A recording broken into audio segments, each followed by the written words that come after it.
Give me just a moment, y'all. I'm about to go live here.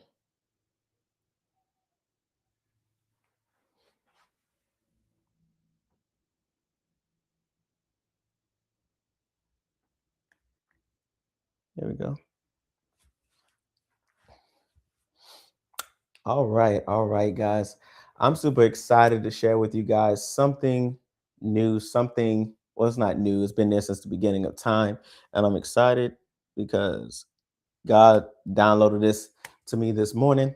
And let's get into it. So, my name is Maurice I. Jones. This is part of the More or Less podcast where we learn and grow together, seek God's face, and grow together and come in in the ways of the Lord. Now, I have up here what is called the Let There Be, which is the Kingdom Wealth principle of the Kingdom Wealth Society. Quick plug-in right here. Kingdom Wealth Society is a new group that I formed. Is available on school. Go ahead and click the link in the bio or click the link in the description. You can join for free, but it's like-minded individuals like yourself that's trying to truly understand the hidden things, the secret things, the powerful things in the Bible, that you just don't go with the day-to-day scriptures and all those kind of things, but you actually apply scripture to your life. So today we are talking about the concept, let there be. I'm sorry for everybody on TikTok because it's backwards, but if you want to watch it flipped and reversed in the right way, go ahead and check me out on YouTube or Instagram or Facebook. But without further ado, let's get into it. So most people go through life thinking that I don't want to put it. Most people in life take life as it comes. They take life for what it is. They are reactive, they're never proactive. But one concept that I'm learning throughout life is faith without works is dead. And what does that look like? It looks like applying the scriptures that God's given us into our lives and putting it into active and effective implementation, right? So sometimes we want things, but we feel like we can't deserve them or we can't have those things because of our past, because how our past shaped us, how our identity shaped us in the past. We never look at things based on what they truly are or what they truly can be. So I'm reading through scripture and I'm just going to jump into Proverbs 18 because Proverbs 18 jumped out to me. And I'm not going to read the whole thing, but I'm going to read a significant amount. Jumping into verse 8, it reads, Unto you, verse 4, chapter 8, verse 4, unto you, O man, I call, and my voice is the Son of Man. O ye simple, understand wisdom, and be ye fools. Be ye of understanding. Hear, for I will speak of excellent things, and the opening of my lips shall be right things. For my mouth shall speak truth, and wickedness is an abomination to my lips. All the words of my mouth are in righteousness. There is nothing forward or perverse in them. They are all plain to him that understandeth, and right to them that find knowledge. So pay attention what he's saying and what he's building up here. There is a certain identity invoked in godly wisdom. There's a certain principle, a certain component of God's wisdom that we must internalize if we want to truly take hold and understand. We have to be willing to accept and receive the simplicity, at the same time the magnitude of God's wisdom, right?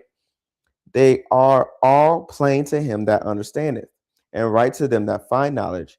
Receive my instructions, and not silver, and knowledge rather than choice gold. For wisdom is better than rubies, and all things that may be desired are not to be compared to it. So if you desire wisdom, it is going to be the greatest thing that comes to you.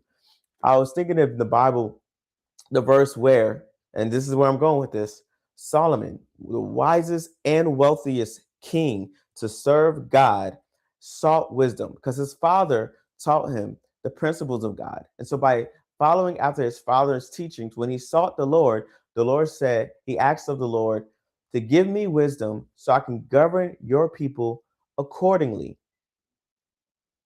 Give me the wisdom to govern your people accordingly. So I want you to take note of that, that Solomon sought after God's wisdom so he can best serve the people of God. You follow it? best serve the people of God. Excuse me. Excuse me.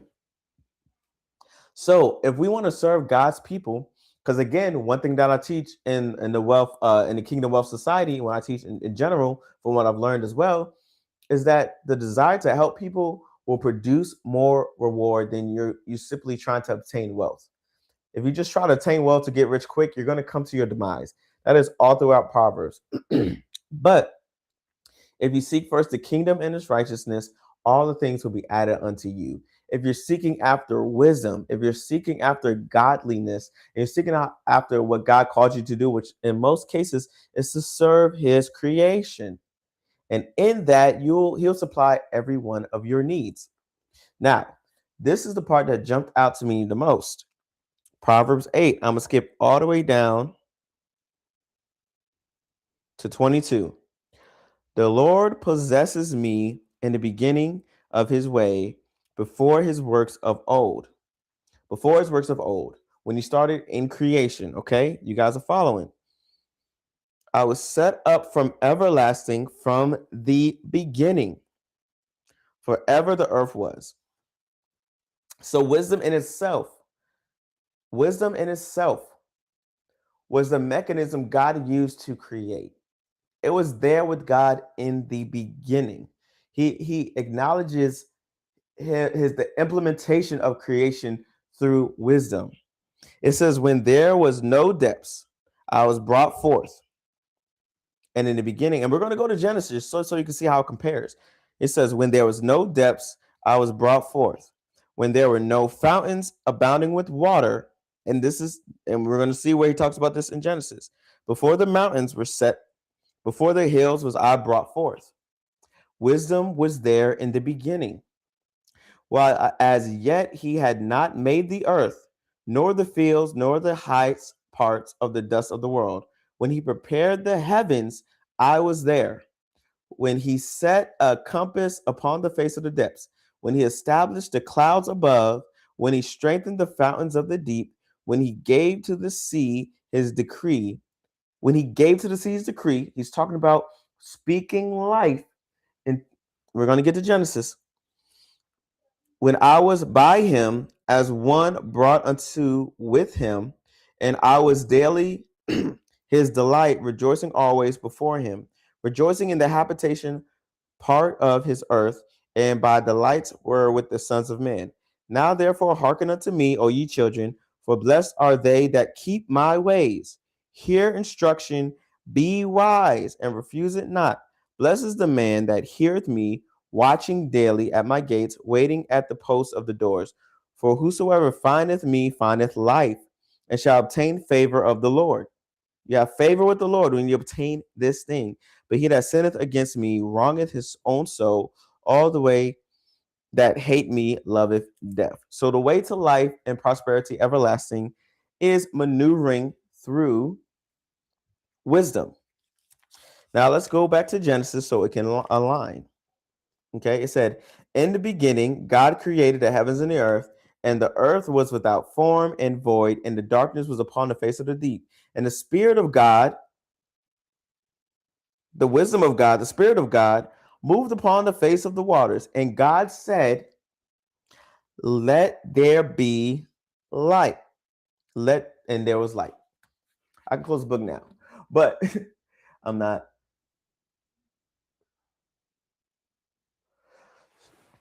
So one thing I wanted to point out here, one thing I want you guys to understand when I'm talking about this concept is God didn't dwell on the darkness. God saw the darkness and spoke to it and said, oh, this needs some light. Let there be light. He focused on what was needed through his own wisdom. He focused on what was needed and it came to be. I'm just going to give you some let there be's. God said, let there be light, and there was light. And God saw the light and it was good. So not only did he declare a thing, it's the wisdom, the words, and creation. So the wisdom saw after the necessity, and then the words came, that the audible word. Actually, let me write that. Yep. The audible The audible word came, and then creation happens, right? I'm going to jump down. And God said, let there be a firmament in the midst of the water, and let it divide the waters from the waters. And God made the firmament and divided the waters which were under the firmament from the waters which were above the firmament, and it was so. And God called the firmament heaven. And the evening and the day and the morning were the second day. And God said, let the waters under the heavens be gathered together and unto one place, and let the dry land appear. And it was so. And God called the dry land earth, and the gathering together the waters called the he the seas. And God saw that it was good. Okay, listen. I'm gonna show you down. This is what God did. This is what God did. All right. This is what God did. You ready? He gave it identity.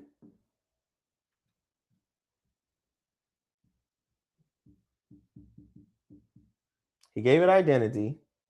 And then once he said, let there be. He said, let there be. That's the identity piece, right? It is. It is so. And then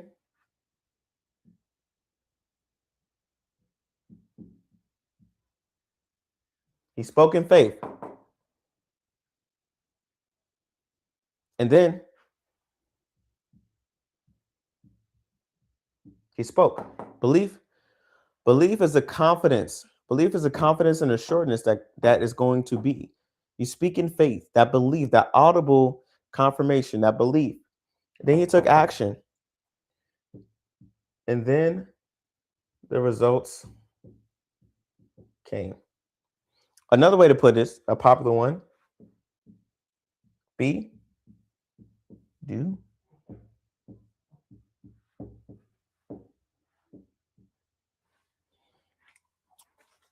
So here's some that's the revelation I got from God. My virtual mentor, Myron Goldman, I follow his stuff, I follow his content. Shout out to him. Myron, be, do, have. Believe, act, results. God spoke, took action. He identified the identity. He took on that identity. Then he took action with it. And then the results came, and he rinsed and repeated because he does it again.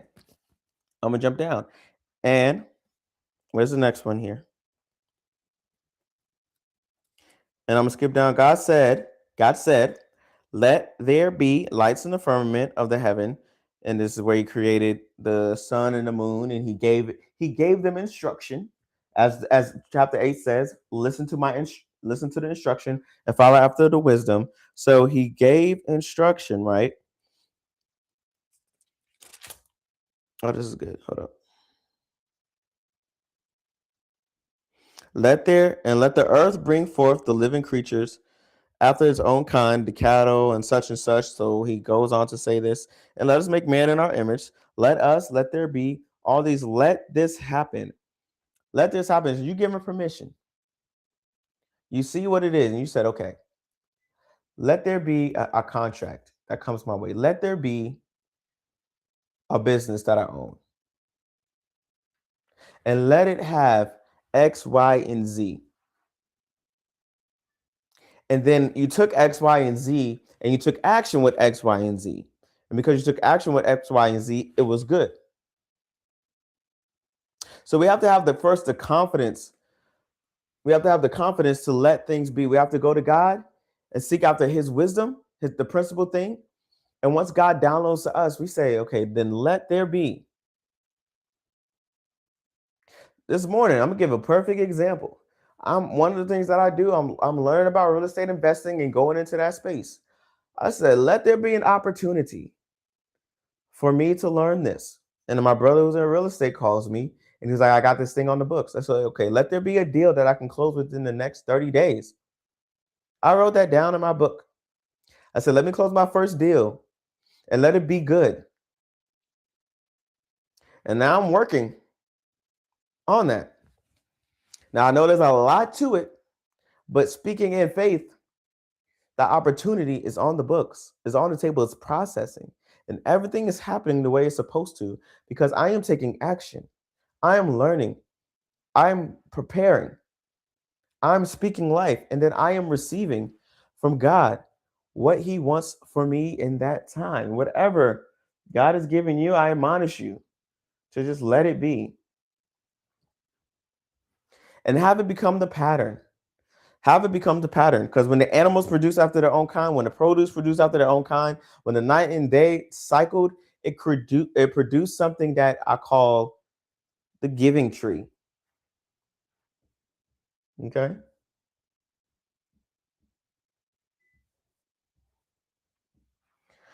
So once you have a pattern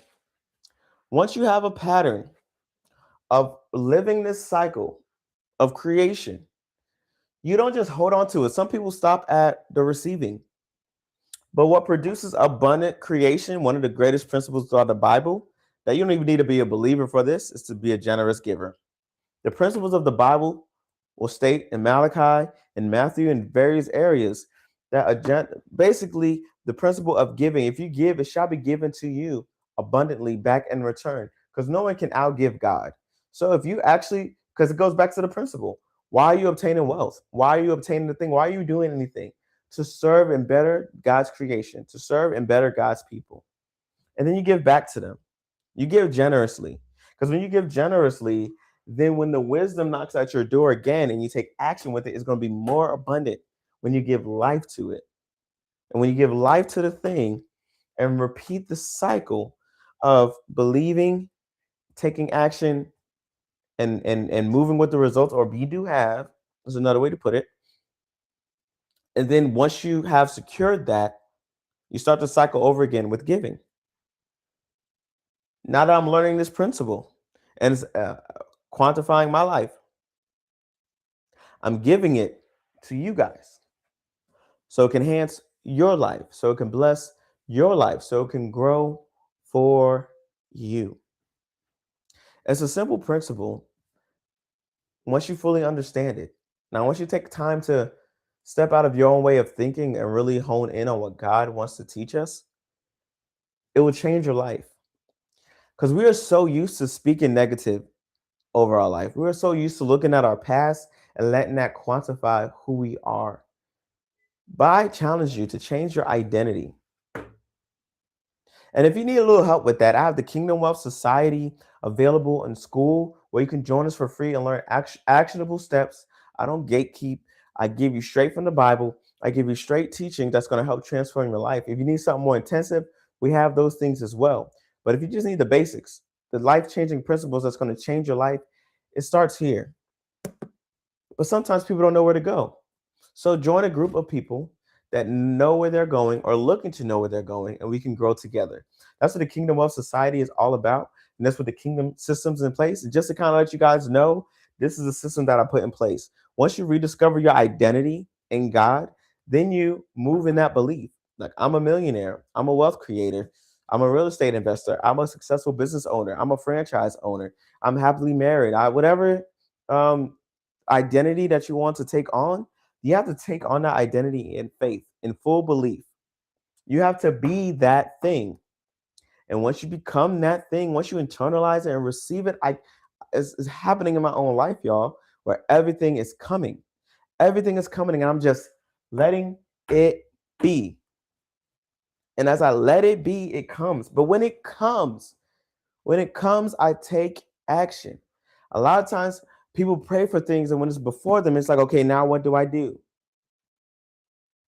You should have used that time of preparation to make the move that you need to do because it's coming. So I challenge you, write things down.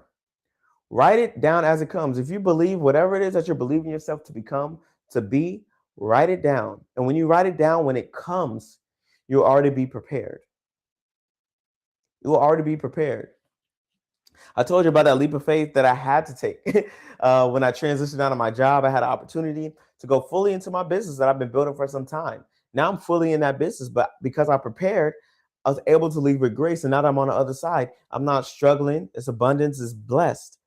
But because I knew it was coming, because I took on that identity, I took on an identity when it came.